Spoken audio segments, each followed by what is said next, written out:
Hey everyone, Malleo here. As a quick update, I've finally finished the 8th Paper Mario TTYD Any% TAS. This new TAS implements the new and faster teleporter room early method, as well as new Peril Yoshi strats, a new skip in Chapter 7, and overall optimization improvements.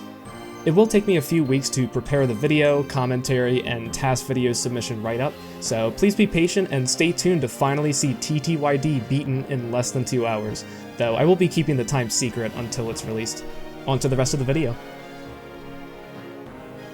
Last year, I made a video discussing how we were able to reverse engineer the process of obtaining 2 held Mega Rushes simultaneously, which is a 1 in 46,000 scenario. Today, I'd like to discuss a very similar application of the same process for audience item throws. In a battle, there's a small chance that characters in your audience will throw items at Mario, which can either be rocks, cans, bones, or actual items like Ultra Shrooms, booze sheets, and others. For the new TTYD TAS that I just finished, it was found that we benefit the most from obtaining 5 Fright Masks and 1 point swap from audience members during various battles throughout Chapter 3. Having not been very familiar with the inner workings of the audience back when I made the previous TAS, I was left with no other choice than to waste seconds upon seconds every fight in order to manually brute force a required item throw. This part of the TAS always pained me, as it was incredibly unoptimal, as we didn't quite have the framework established to look further into audience mechanics. Well, today I'm happy to say that through the extensive help of jdaster, we were able to shave 11.5 seconds over an earlier brute force attempt I completed for this new TAS. This video will cover the RNG calls involved for the audience members, as well as break down how the game determines whether or not an item can be thrown and when it will be thrown. Here's how we managed to reverse the process of getting audience item throws by using disassembly of the game and an external brute force script.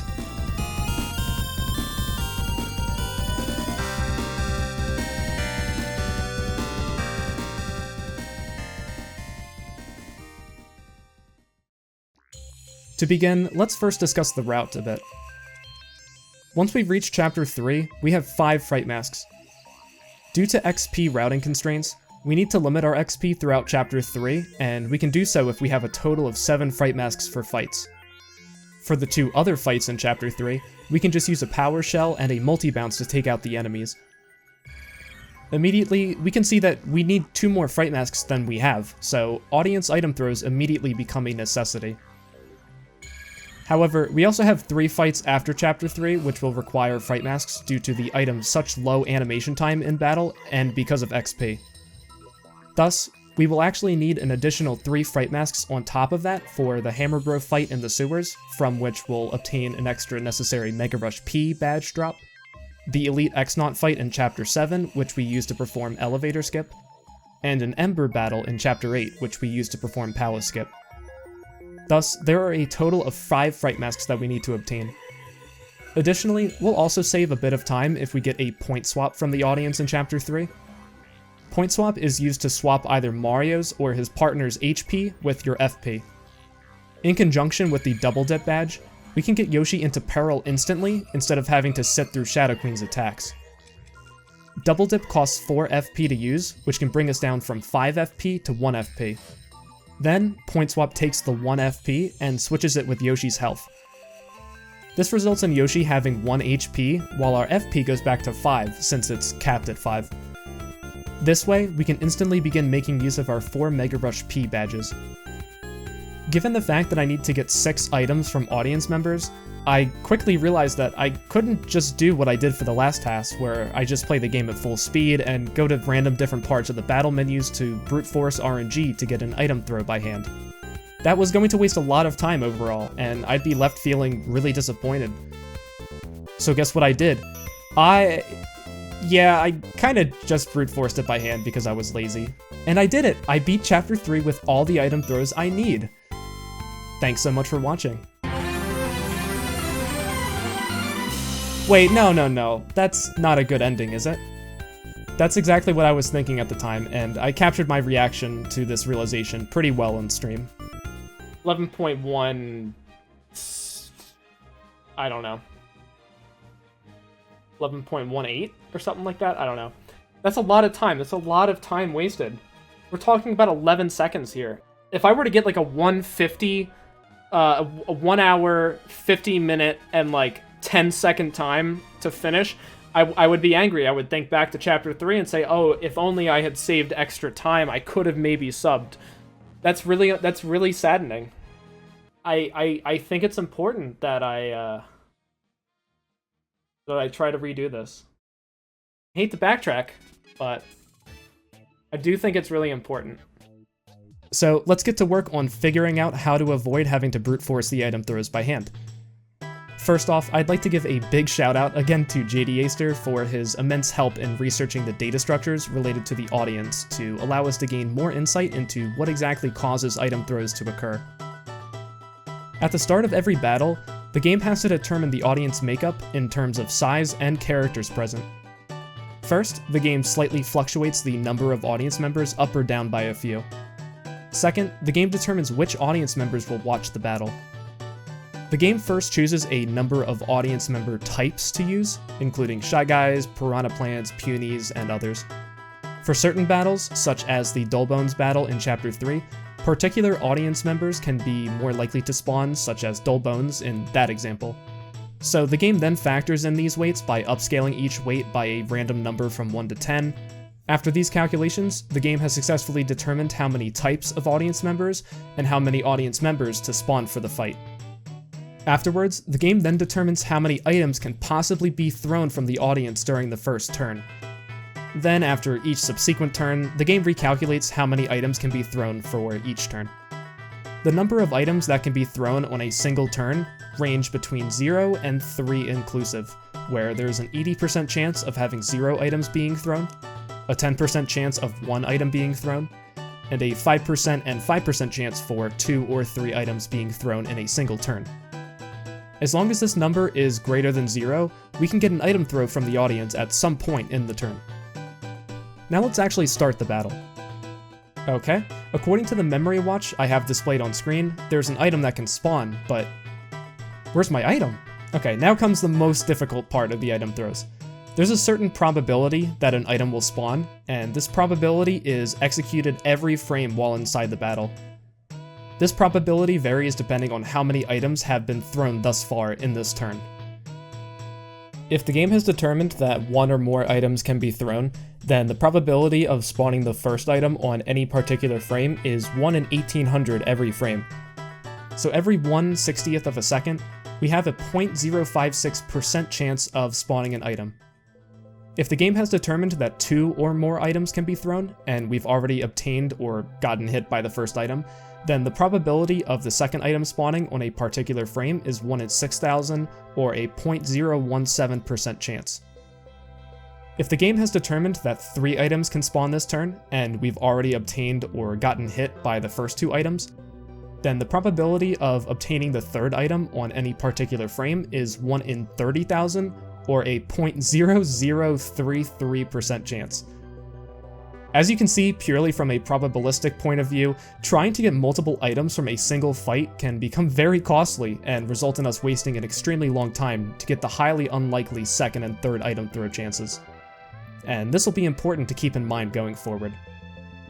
So compared to the 1 in 46,000 chance for Mega Rush from last year's video, this 1 in 1800 chance for an item throw isn't too bad, right? Well, we still have one important mechanic to look at. On top of this low probability, as I mentioned briefly at the start of this video, each audience member can throw several different items. Here's a list of every single audience member type that can throw items, the possible items they can throw, and their associated weights for those items. Some of these, when thrown, will damage Mario or Yoshi, and others are items that Mario or Yoshi can pick up to use in future battles or the overworld. If a particular audience member type is set to spawn an item, then you can calculate the probability of any particular item spawning by taking the weight of the item divided by the sum of all weights for that member type. For Luigi, for example, he'll throw a rock at his brother with a probability of 10 over 110, or about 9%. Okay, so let's recall the fact that we need 5 fright masks and 1 point swap from audience members. Well, which audience members can throw these? As it turns out, just Shy Guys. So when an item spawns, we'll somehow need to guarantee that the item will spawn from a Shy Guy, and that it will only be one of these two items. And with some more reverse engineering, we know exactly how to do this. First, you can think of the audience members as indices in a list where the first index is the upper leftmost seat, and the index increases as you go to the right, continuing to the row behind when you reach the rightmost seat. The maximum audience size is 200 members. Thus, there are a total of 200 seats in the audience, some of which are empty, either because there's not an audience member sitting there, or because Mario's level is too low and the audience has fewer actual seats. When we successfully meet the criteria to spawn an item, the game first tries to randomize which audience member is going to throw an item. This is done by performing 1,000 index switches in the audience seat list for a total of 2,000 RNG calls. So the game, for example, might randomly pick indices 5 and 25, and then swap their positions in the list. After these 1,000 instances of switches, the game then iterates, starting at the beginning of the randomized list, and finds the first index in which several conditions are met. 1. The index must represent a seat that does not exist in the 4 outermost columns of the audience on the left and right side, when all 200 audience seats are present. In the case of Chapter 3 in my task, we don't have all the audience seats as Mario is a very low level, and thus those columns in question are not present in the current audience. Therefore, we can ignore this condition as it will always be met. 2. There must be an audience member that actually exists in the seat that this index represents. If a seat is empty, the game will just look at the next index. And 3. An audience member must be capable of throwing items. As it turns out, there are certain audience members that can never actually throw items, such as piranha plants. In the event that indices are randomized and a piranha plant is at the first index at which there is an audience member, then the game will simply skip over the piranha plant and look at the next audience member. Once the game finds a valid audience member, the game then has to determine what item the audience member will throw. Recall earlier when I mentioned the weights associated with items that audience members can throw? Let's look at Shy Guy. The game first takes the sum of the item weights, 200 in this case, and then picks a random number between 0 and 199 inclusive for a total of 200 different values. From here, this random number directly corresponds to which item will be thrown. If the game picks a number between 0 and 9 inclusive, then an ice storm will be thrown. If the game picks a number between 10 and 19 inclusive, then an earthquake will be thrown, and so on. Using this method, we can easily determine what random numbers are needed for a fright mask or point swap drop. 100 to 109 inclusive for a point swap, and 110 to 119 inclusive for a fright mask.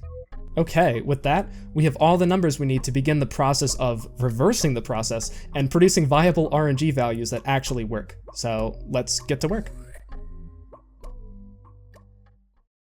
First, we have a function that represents RNG incrementing. Based on the current RNG value, we just modeled the game's RNG routine, which states that we take the current RNG value multiplied by hexadecimal 41C64E6D, and then add hexadecimal 3039. Then, in order to fit this value into 4 bytes, we just keep the remainder after dividing by 2 to the 32nd power. Second, we have a function that represents how the game chooses random numbers within a range of 0 to some variable modulus. The game first calculates the next state by calling the increment_RNG state function.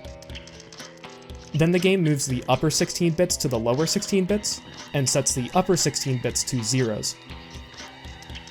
Then we just use the bitwise AND operation with hexadecimal 7FFF to set the 16th bit to 0.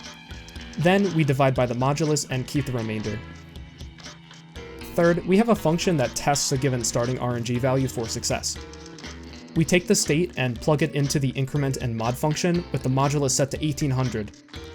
This represents the game determining if the first item should spawn by picking a number between 0 and 1799.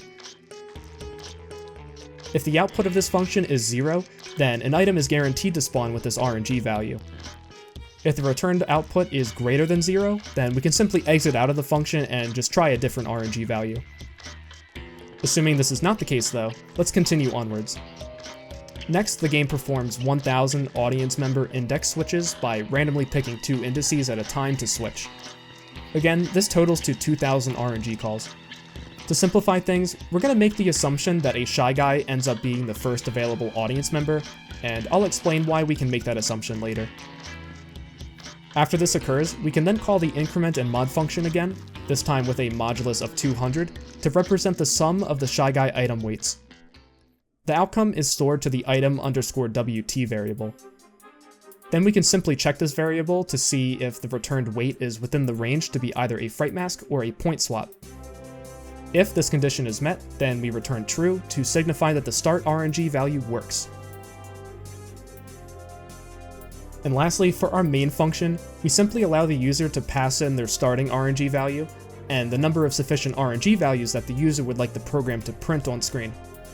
The function continuously iterates to future RNG values by looping continuously. It does so until it finds the required number of sufficient RNG values, and then prints them all on screen. Now let's talk about actually applying the script to the task. Before the battle starts, I can run the script to inform me how far away I am from the next sufficient RNG value. As long as I'm within a range that won't take an extraordinarily long time to get to, I can consider it as a viable opportunity to get an item. The next thing to worry about is when the item is set to spawn, will it be from a Shy Guy? There are two general ways to approach this. The first approach is to just get a scenario where all the audience members are Shy Guys. Recall how I said when determining the audience member makeup, the game first chooses a number of different member types to spawn in the audience. All Shy Guys can occur when the game chooses only one member type, and it happens to be Shy Guys. In this scenario, the RNG values that our script outputs are guaranteed to work correctly. However, some problems are introduced if we take the second approach. If we allow other audience members such that there is at least one Shy Guy, then we need a way to test if the RNG value produced from our script actually causes the Shy Guy to produce an item. And there's a pretty easy way to do it. We can use a debug version of Dolphin in conjunction with a symbol map for TTYD. This symbol map simply maps portions of the game's code to function names, allowing us to easily access different portions of the game's code. We can jump to the rand function, which is the function responsible for updating the RNG value, and set a breakpoint. This way, every time the RNG function is called, the game will freeze.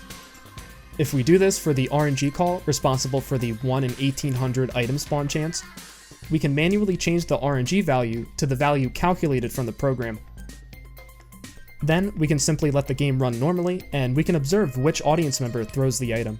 If a Shy Guy throws the item, then it's guaranteed to be a Fright Mask or a point swap. If it's a different audience member, it's guaranteed to not be a Fright Mask nor a point swap. So through this method, we can quickly test if the RNG works for an audience which does not entirely consist of Shy Guys. Our program also outputs how far away we are from the starting RNG value. We can simply add this to the index of our current RNG value, and find the index of RNG that we need to get to in order for the item to spawn. If you're a bit confused how we can turn seemingly random values into a list with indices, skip to 21 minutes and 50 seconds in my video entitled Manipulating a 1 in 46,000 Chance When Luck Just Isn't Enough for an in-depth explanation. So one issue with this is the fact that there are actually other RNG calls at play that we need to keep in mind. While we're inside a fight, audience members can call RNG if they're in an idle state. While they're in some other state, like jumping in the air or turning around in their seat, they do not call RNG. The state that they're in is RNG dependent, and thus the number of RNG calls per frame does not stay at some constant number. In addition, text on screen from the menus or from the box that specifies the condition for your fight in Chapter 3 will also increment RNG. Thus, we can't easily calculate how to arrive at the desired RNG index. Instead, I ultimately have to brute force it manually. However, this process is much easier than what I had done before we implemented this program, because this time I know what index we need to get to, and I can tell when I overshoot it. Thus, I can try wasting frames before the battle in different ways, and during the battle in different ways, in order to fluctuate RNG slightly. For the Goomba fight, I managed to apply this successfully, and I was able to get a Fright Mask without wasting much time at all. Recall how I said that getting a second item to spawn requires a 1 in 6,000 chance? That may seem very hard to accomplish, and the opportunities for this chance may be few and far between, but actually, because I have to wait for the Fright Mask to be thrown at me, I actually have quite a large window of time to fluctuate RNG. I could constantly stay outside of any of the menus to have RNG advance a small number of times per frame, or I could go into a menu which contains a lot more text in order to advance RNG a larger number of times per frame. This way, I can reach any particular index within a certain range in the same amount of time.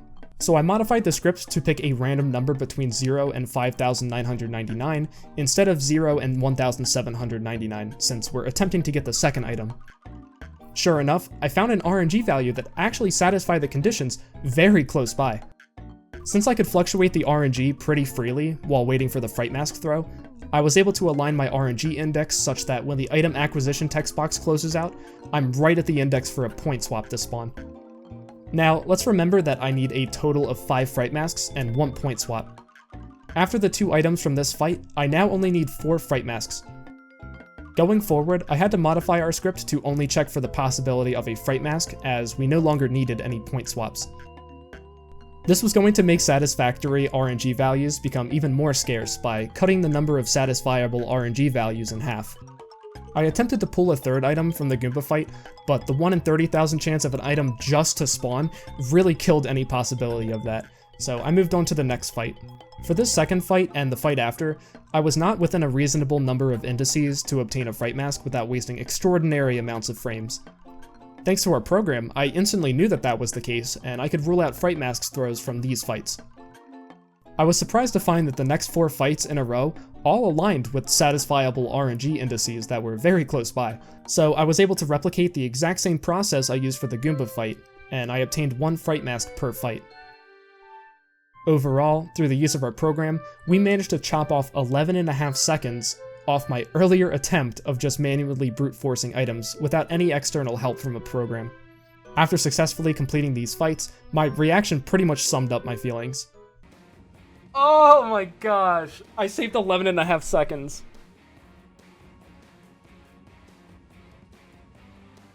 It's 11.5 seconds. And because I went back for a week, I actually spent some time on this and worked with jdaster and reverse engineered the process, I saved 11.5 seconds.